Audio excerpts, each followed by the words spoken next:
দফায় দফায় সমঝোতা আর আলোচনার উদ্যোগ ভেস্তে দিয়ে আবারও সংঘাতে জড়ালো ইসরায়েল ইরান। সোমবার ইসরায়েলের বিমান ঘাঁটি, বন্দর ও জ্বালানি স্থাপনা লক্ষ্য করে একের পর এক মিসাইল হামলা চালায় ইরানের বিপ্লবী গার্ড বাহিনী। পাল্টা জবাব দেয় ইসরায়েলও। ইরানের পেট্রোকেমিক্যাল কারখানা ও পররাষ্ট্র মন্ত্রণালয় টার্গেট করে ব্যাপক হামলা চালায় আইডিএফ। এমন পরিস্থিতিতে দুপক্ষকেই হামলা বন্ধের আহ্বান জানান মার্কিন প্রেসিডেন্ট ডোনাল্ড ট্রাম্প। এরপরে আপাতত হামলা বন্ধের ঘোষণা দেয় তেহরান।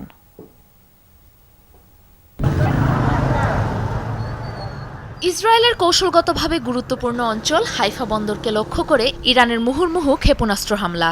সোমবার ইসরায়েলের বিভিন্ন অবস্থান লক্ষ্য করে মিসাইল হামলা চালায় ইরানের বিপ্লবী গার্ড বাহিনী। দফায় দফায় সমঝোতা, বৈঠক আর যুদ্ধবিরতি আলোচনার উদ্যোগ দূরে ঠেলে আবারও সংঘাত ইরান ইসরায়েলের মধ্যে। রোববার গভীর রাত থেকে শুরু হয় এই হামলা।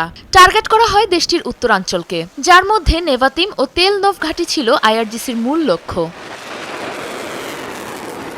এখন পর্যন্ত ইসরায়েলের জ্বালানি কেন্দ্র, পেট্রোকেমিক্যাল ফ্যাক্টরি এবং বেশ কিছু বেসামরিক অবস্থানকে লক্ষ্য করে মিসাইল হামলা চালিয়েছে ইরান। লেবাননে আগ্রাসন অব্যাহত রাখার জবাবেই এ হামলা বলে জানিয়েছে আইআরজিসি। সতর্কবার্তার পরও শিশু হত্যাকারীরা সব লাল রেখা অতিক্রম করে বৈরুতে হামলা চালিয়েছে। তারা ওই অঞ্চলে আক্রমণের পরিধি বৃদ্ধি কিংবা ইরানকে জবাব দেওয়ার চেষ্টা করলে আরও কঠোর আঘাতের মুখোমুখি হবে।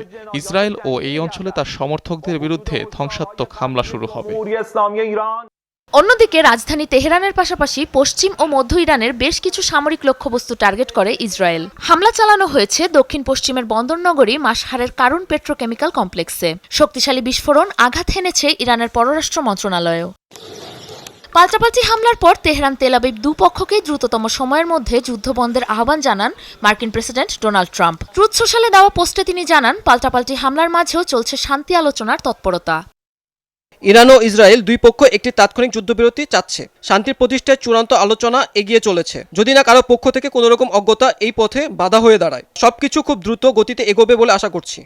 যদিও চলমান সংঘাতের জন্য মার্কিন প্রেসিডেন্ট ডোনাল্ড ট্রাম্পকে দায়ী করছে ইরান। এরই মধ্যে আপাতত যুদ্ধবন্ধের ঘোষণা এসেছে তেহরানের পক্ষ থেকে। তবে ইসরায়েল বাড়াবাড়ি করলে আবারও দাঁতভাঙা জবাব দেওয়ার হুঁশিয়ারিও দিয়ে রেখেছে।